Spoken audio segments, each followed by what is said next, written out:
Hello to all dear students and welcome again. आप सभी का एक बार फिर से आपके अपने यूट्यूब चैनल पर हार्दिक अभिनंदन और स्वागत। आप सभी को मैं नमस्कार करता हूं। तो देखिए मित्रों, आरपीएससी फर्स्ट ग्रेड की आप सभी लोग तैयारी कर रहे हैं। इसमें बहुत सारे मेरे मित्र कंफ्यूज्ड हैं कि सर एनसीईआरटी पढ़ें या आरबीएससी की ओल्ड बुक पढ़ें, क्या पढ़े कुछ समझ में नहीं आ रहा है। तो आप सभी लोगों से एक बात मैं कह देना चाहता हूं कि आप लोग सबसे पहले बायोलॉजी का बेस जो है वो मजबूत करें और बायोलॉजी का बेसिक आप लोगों को एनसीईआरटी की किताब में मिलेगा। अगर आप मोटे रूप से आरपीएससी फर्स्ट ग्रेड का सिलेबस देखें तो उसमें जो टॉपिक्स है वो हूबहू एनसीईआरटी की बुक को फॉलो करके दिए हुए हैं। तो मेरा कहना यही है कि आप एनसीईआरटी 11th और 12th बायोलॉजी का सबसे पहले मल्टीपल टाइम रिवीजन करें। उसकी एक एक लाइन, एक एक डायग्राम आप लोगों के दिमाग में होनी चाहिए और विश्वास रखिए कि जो प्रश्न आएगा वो वहीं से आने वाला है। फिर भी अगर आपका मन नहीं मानता है तो एनसीईआरटी को मल्टीपल टाइम पढ़ने के बाद जब आपके कंसेप्ट अच्छे से बिल्ड हो जाए, बन जाए, उसके बाद आप आरबीएससी की ओल्ड बुक भी उठा सकते हैं। उसमें कुछ एक्स्ट्रा मैटर भी दे रखा है, उसे भी आप पढ़ सकते हैं।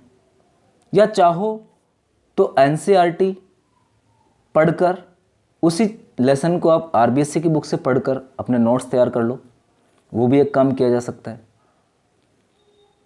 लेकिन मेहनत आपको करनी पड़ेगी। बिना मेहनत के आप लोग कुछ नहीं कर पाएंगे। तो बिल्कुल इजी वे जो मैं आप लोगों को बता रहा हूं, कंफ्यूज होने की आपको ज़रूरत नहीं है। आप अपने आप में विश्वास रखिए, अपना आत्मविश्वास मजबूत करिए और एनसीईआरटी को फॉलो करिए और एनसीईआरटी की जो लाइनें हैं उन्हें याद करना शुरू कर दीजिए। मैं अपने चैनल पर भी एनसीईआरटी को ही फॉलो कर रहा हूँ। जो मेरे नोट्स है वो एनसीईआरटी बेस्ड ही हैं।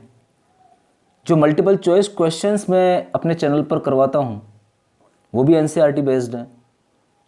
और सबसे बढ़िया बात वो ये है कि वो सारे प्रश्न मैंने आप लोगों के लिए बनाए हैं और रोज़ मैं लेसन वाइज उन प्रश्नों को बनाता हूँ और आगे भी बनाता रहूँगा और अपने चैनल पर अपलोड करता रहूँगा।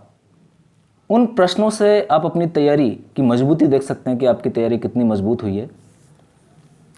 Revision is must. आप जितना रिवीजन करेंगे आपका सब्जेक्ट उतना ही अच्छा होता चला जाएगा। एक उदाहरण मैं आप लोगों को बताता हूँ। पास के मंदिर में एक बुजुर्ग बैठते हैं, तो उन बुजुर्ग को पूरी भगवत गीता याद है। गीता के सारे अध्याय उनको याद है, गीता के सारे श्लोक उनको याद है। तो मैंने उनसे पूछा कि बाबूजी आपको ये सारे अध्याय या सारे श्लोक याद कैसे हैं? तो उन्होंने कहा कि बेटा मैं रोज़ मंदिर में आता हूँ, रोज़ मेरे सामने भगवत गीता होती है और मैं उसे केवल पढ़ता हूँ। एक दिन पढ़ा, 2 दिन पढ़ा, ऐसे करते करते सालों बीत गए। मैं रोज़ इन्हें पढ़ रहा हूँ तो ये अपने आप मेरे दिमाग में छप गई है। तो इसी तरह आप लोगों को भी बायोलॉजी की पढ़ाई करनी है। आप डेली रिवीजन पे रिवीजन लगाइए जब तक आप लोगों का एग्ज़ाम नहीं हो जाए। तो विश्वास मानिए आप लोगों को भी जो बायोलॉजी है वो कंठस्थ हो जाएगी, आपके दिमाग में छप जाएगी। और फिर जब आप पेपर देकर आएंगे तो आपको लगेगा कि नहीं, मेरा सिलेक्शन होने वाला है, जैसा मुझे भी लगा था। मैं जब आरपीएससी फर्स्ट ग्रेड का पेपर देकर बाहर निकला था तो मेरे अंतर्मन ने मेरे को पहले ही बोल दिया था कि डेफिनेटली मेरा सिलेक्शन पक्का है, क्योंकि मेरी तैयारी काफ़ी अच्छी हुई थी। मैंने काफ़ी अच्छा परिश्रम किया था। तो आप लोग भी परिश्रम करें, अपने आप पे विश्वास रखें, कंफ्यूज्ड ना हो कि सर क्या पढ़ें। अपनी शुरुआत आप एनसीईआरटी बुक से करिए। 11th और 12th की जो एनसीईआरटी बायोलॉजी की किताब है उसके अंदर जो बायोलॉजी के बेसिक्स हैं उनसे आप अपना बेस मजबूत करिए और विश्वास रखिए जो प्रश्न आने वाला है वो वहीं से आने वाला है। और यूजी और पीजी लेवल के आप अलग से नोट्स बना लीजिए। वो नोट्स आप किसी एक बुक से बनाइए, जो बुक मैंने आपको सजेस्ट की है। फिर से मैं एक ही बात बोलता हूँ कि मल्टीपल किताबों के चक्कर में आप ना पढ़ें। जो मल्टीपल किताबों के चक्कर में पढ़ रहा है, अलग अलग बुक्स ला रहा है, अलग अलग चैनल को फॉलो कर रहा है, तो उसकी तैयारी ढंग से नहीं होगी, वो केवल इधर उधर करने में रह जाएगा। तो आप लोगों को कुछ भी नहीं करना है, केवल एक बुक को आप फॉलो करिए, उसी बुक को बार बार रिवाइज करिए, यही सफलता का मूल मंत्र है। मेरी किसी बहन ने यूट्यूब पर ही एक बात बोली है कि गिर को कर रे कंथड़ा हिरण कशोगी खाए, कि गिर को कर रे कंथड़ा हिरण कशोगी खाए, आँख चरे और पून बगे घोड़ा सु आगे जाए। कि हिम्मत कर हुंकार भर, कि हिम्मत कर हुंकार भर, हिरण कौन सा घी खाता है लेकिन घोड़ों से आगे जाता है। तो आप सभी लोगों को भी हिम्मत करनी है, हुंकार भरनी है और डेफिनेटली इस एग्जामिनेशन को क्रैक करके दिखाना है।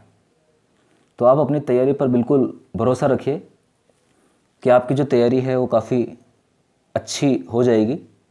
बायोलॉजी के साथ साथ आप फर्स्ट पेपर पे भी ध्यान दें, साइकोलॉजी पे भी ध्यान दें, क्योंकि बायोलॉजी जो है वो बहुत सारे जने अच्छे से करके आ जाएंगे। ये मेरा मानना है कि बायोलॉजी सब्जेक्ट बहुत सारे जने अच्छे से करके आ जाएंगे, लेकिन जिसकी पकड़ फर्स्ट पेपर पे होगी और साइकोलॉजी पे होगी, डेफिनेटली उसके मार्क्स ज़्यादा आएंगे। फर्स्ट पेपर और साइकोलॉजी वाला पेपर ही रैंक डिसाइड करता है और सिलेक्शन डिसाइड करता है। तो आप लोग फर्स्ट पेपर और साइकोलॉजी का जो पार्ट है उसे भी ना भूलें। तीनों चीज़ों को, फर्स्ट पेपर को जो जीके वाला पार्ट है हमारा, बायोलॉजी को और साइकोलॉजी को आप बराबर महत्व दें, रोज़ इन्हें पढ़ते हुए जाएं, डेली इनका रिवीजन भी करते रहें कि आपने जो टॉपिक पहले पढ़ा है उसका रिवीजन आप लगातार अगले दिन, परसों के दिन या 7 डेज़ बाद करते जाएं। तो डेफिनेटली आप लोगों की जो तैयारी है वो काफ़ी अच्छी हो जाएगी। तो मेरे मित्रों, कन्फ्यूज़न पैदा ना हो इसके लिए ही मैंने ये वीडियो बनाया है। आप बिल्कुल इत्मीनान से विश्वास रखिए, एनसीईआरटी को सबसे पहले फॉलो करिए। जब आपकी एनसीईआरटी मल्टीपल टाइम आपने रिवाइज कर ली है, तब आप आरबीएससी की ओल्ड बुक भी देख सकते हैं। उसका बेसिक भी एनसीईआरटी का ही रहेगा। जो बेसिक चीज़ें हैं वो कभी चेंज नहीं होने वाली है, चाहे आप यूजी की किताब उठा लीजिए या पीजी की किताब उठा लीजिए, जो बेसिक्स है बायोलॉजी का वो वही रहना है। और आरपीएससी में बेसिक चीज़ें ज़्यादा पूछी जाती है, बायोलॉजी की एबीसीडी ज़्यादा पूछी जाती है। तो सबसे पहले आप बायोलॉजी की एबीसीडी तैयार करिए। हम बड़ी बड़ी किताबों के चक्कर में पड़ जाते हैं, बड़े बड़े नोट्स के चक्कर में पड़ जाते हैं, या हमें कोई अलग चीज़ बता देता कि अरे यार इस बुक में तो ये है, तो हम उस बुक को पढ़ने में लग जाते हैं, जबकि ये सब चीज़ें मायने नहीं रखती है। आप लोगों को आरपीएससी का पैटर्न देखना है कि आरपीएससी में किस प्रकार के प्रश्न पूछे जाते हैं, तो आपको पता चलेगा कि आरपीएससी बिल्कुल बेसिक लेवल पर प्रश्न करती है। जिसका बेस मजबूत वो आरपीएससी को ईजिली क्रैक कर लेगा। तो इसीलिए सबसे पहले विश्वास के साथ अपना बेसिक नॉलेज जो है बायोलॉजी के प्रति, जीके के प्रति या साइकोलॉजी के प्रति, वो मजबूत करिए और आत्मविश्वास के साथ आगे बढ़ते जाइए। डेली आपका आत्मविश्वास दिन दुगना और रात चौगुना होना चाहिए और अपने मन में आप ऐसी फीलिंग जगाइए कि मेरा सिलेक्शन होने वाला है। तो डेफिनेटली विश्वास मानिए आपका सिलेक्शन हो जाएगा। तो जो बातें मैंने बताई है आप उन्हें फॉलो करिए। एनसीईआरटी से आप शुरुआत कर सकते हैं। जब आपकी एनसीईआरटी कंप्लीट हो जाए तो आप आरबीएससी की किताब भी देख सकते हैं। साथ साथ में प्रैक्टिस सेट करना बहुत ज़रूरी है और प्रैक्टिस के लिए आप मेरे चैनल की हेल्प ले सकते हैं। वहाँ पर मैं मल्टीपल चॉइस क्वेश्चन भी करा रहा हूँ और वो क्वेश्चन मैंने खुद ने आप लोगों के लिए बनाए हैं, तो आप उनकी मदद ले सकते हैं। वो एनसीईआरटी बेस्ड हैं, आगे भी मैं अपलोड करता रहूँगा। लास्ट बात मैं ये बोलना चाहूँगा कि एक बुक को ही आप फॉलो करें सबसे पहले। जब वो बुक आपकी कंप्लीट हो जाए तो आप दूसरी बुक ले सकते हैं, लेकिन उस बुक को भी आपको बार बार रिवाइज़न में लाना है और रिवाइज करना है। हर एक बुक की अपनी अलग लैंग्वेज होती है। अगर आप बीच बीच में बुक चेंज करते रहेंगे तो सारा मटियामेट हो जाएगा, आपको कुछ भी समझ में नहीं आएगा। तो एक बुक के ऊपर आप विश्वास रखिए, उसके अंदर जो पार्ट दिया हुआ है उसे आप अच्छे से तैयार करिए। अपने खुद के नोट्स आप बनाइए। जब आप खुद लिखकर नोट्स बनाएंगे तो मेरा ऐसा मानना है कि जो खुद नोट्स बनाता है उसकी तैयारी सबसे अच्छी हो जाती है। आप किसी दूसरे के नोट्स के चक्कर में ना पड़ें। आप अपना खुद का रजिस्टर तैयार करें हर एक चीज़ का, चाहे वो जीके हो, चाहे वो बायोलॉजी सब्जेक्ट हो, चाहे वो साइकोलॉजी हो। जब आप अपना खुद का रजिस्टर तैयार कर लेंगे तो आपको खुद को लगने लगेगा कि हाँ यार, ये चीज़ मेरी बहुत अच्छी हो गई है। क्योंकि किसी चीज़ को जब आप लिख लेते हैं बढ़िया से समझ कर तो वो 70% 80% याद हो जाती है। लिखने से ज़्यादा याद होता है, मेरा ऐसा मानना है। मेरे को लिखने से ज़्यादा याद होता है। हो सकता है कि आप लोगों को केवल पढ़ने से याद हो जाए, लेकिन लिखने से डेफिनेटली ज़्यादा याद होगा। तो जो भी मैं नोट्स आप लोगों को दे रहा हूँ वो तो आपको एनसीईआरटी बुक में मिल जाएंगे, और साथ ही जो एमसीक्यूएस मैंने आप लोगों के लिए बनाए हैं उसके लिए ज़रूर आप एक रजिस्टर तैयार कर लीजिए और टॉपिक वाइज टॉपिक आप एमसीक्यूएस उसमें राइट कर लीजिए और उनका मल्टीपल टाइम रिवीजन करते जाइए।